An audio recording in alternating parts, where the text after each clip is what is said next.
Welcome back to the lounge. A ton has gone on in the lounge this week, so let's just get right into it. Dana White talked status on the Conor vs. Chandler fight, stating, "That's an awesome fight. That needs to happen. We've been waiting for it. It's an awesome fight. It's a fun fight." And do you think there will become a time where that fight is real, and is 2024 going to be the time? Yeah, that's the fight that needs to happen. We've been waiting for it. It's an awesome fight. It's a fun fight, and as of sitting here right now, no, I don't have a date for it or a plan or anything like that. And obviously, me, the fans, and ESPN would love it to happen in 24, but we'll see what happens. Okay. This was in response to Conor's deleted tweet that stated, @Michael Chandler, I talked to Dana today about our new date. All looking good, 24 for sure. Let us know down in the comments if you think this fight will actually take place this year. Diego Lopes is still eyeing the Brian Ortega fight, stating via Canal Encrada, "I would like to fight Ortega because he has fought for the title twice and he has a ton of experience against the best in the division." Khamzat Chimaev is eyeing to return to the octagon in Abu Dhabi this October. He also goes on to state, "I would love to fight for the title, saying I have 7 fights and 7 victories. There is no fighter in the UFC who has won 7 fights without fighting for the belt." Do you guys think Khamzat should be the next in line for a title shot? Arabia.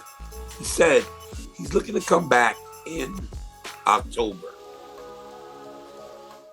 There was something that he said in that was a bit weird because he knows. Khamzat knows. Khamzat isn't guessing at the date he can fight, when he can fight, or who he can fight. There are options. He's one of the brighter young stars in the UFC. We all know that. He wants to come back in October, which is in Abu Dhabi, which is where we have seen him fight. We saw him fight in Abu Dhabi. He's supposed to fight in Saudi Arabia. He's one of those guys that does really well in the Middle East. He was looking to come back then. But now he's saying he wants to fight for the belt. Guys, this is where Khamzat loses me, if I'm being completely honest. I think him asking for a title fight in October is actually crazy. Look, him asking for a title fight isn't crazy. Him asking for a title fight in October is crazy. Dricus du Plessis fought in January. They offered him a fight at UFC 300 for more money, and he couldn't do it because he was injured. How in the world do we expect him to fight in August and then fight again in October? It's just not happening. It's not happening, and I don't understand why Khamzat will say, I want a title fight. What happened to the Robert Whittaker fight? Robert Whittaker said he'll be ready to weigh in August to fight if Izzy or Dricus can't fight. If he weighs in and he's healthy and ready just in case, why not rematch those two guys up?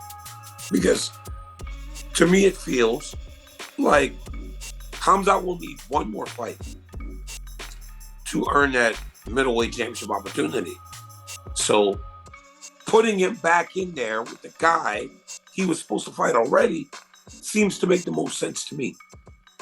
Meaning Khamzat versus Robert Whittaker to determine who's next. You know what? Or Sean Strickland. During an MMA Hour interview, Tom Aspinall stated, "The UFC didn't want me to fight Curtis Blades. They wanted me to fight Ciryl Gane, and Ciryl Gane didn't want to. Let's not act like you wanted to fight me because it wasn't accurate." I don't think that's very accurate. But, I think what people need to understand is the UFC, and I don't want to... I'm sure Curtis is aware of this. The UFC didn't want me to fight Curtis. Mm-hmm. They wanted me to fight Ciryl, and Ciryl didn't want to. And that's... I don't know what's going on with his schedule. I have no idea. The guy's living his own life. He's doing his acting thing. If that's what makes him happy and that's what he wants to do, I completely respect it. But let's not act like you wanted to fight me, because... This is the quote in. John Anik goes on to state, if Aspinall defends the interim championship, as far as I'm concerned, that is a title defense. Defend their belt at least one time, then they are not the champion. I mean, Alex Pineda never defended his UFC middleweight champion. Nobody would dispute that he wasn't the middleweight king. But if Tom Aspinall defends the interim championship, as far as I'm concerned, that is an undisputed championship title defense. Despite retirement, Dustin Poirier talks about possible fights with big names such as Nate Diaz, Conor McGregor, Alexander Volkanovski, Justin Gaethje, Max Holloway, Charles Oliveira, and even Colby Covington. But do you believe that your next opponent will come out of this batch of names? Okay, Nate Diaz, Conor McGregor, Alexander Volkanovski, Justin Gaethje, Max Holloway, Charles Oliveira, Colby Covington. 100%. I mean, I can't fucking come up with anybody else. Those are some big ass names, man. You're in a good position there, Dustin. Yeah, for sure. For sure. Yeah, if I do fight again, and when I do fight again, it'll be definitely one of those guys you just said. And you know, Patty Piplet says King Green might be chinny after suffering a late TKO stoppage from Jalen Turner. Know what I mean? It looked like Jim ate him a little bit. I thought Jim Miller won the first round against Bobby. So I think he's a little bit chinny now. Not even just the Jalen Turner one. He got knocked out clean by Drew Dober as well a couple of months before that. Let me know down in the comments, what do you guys think? Will Patty get his, or does he deserve his requested orange fight shorts? John Jones was charged with 2 misdemeanors involving a female drug testing agent. Jones entered a plea of not guilty for both the misdemeanor charges against him in New Mexico today, Wednesday, July 17th. Jones took to Instagram stating, I want to address reports about me allegedly threatening a drug tester's life and taking a phone. I want to clarify that there is a video showing both drug testers leaving my home after the testing session, where we exchanged a high five and a hug.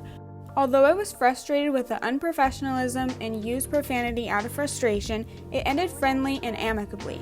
Nothing threatening at all.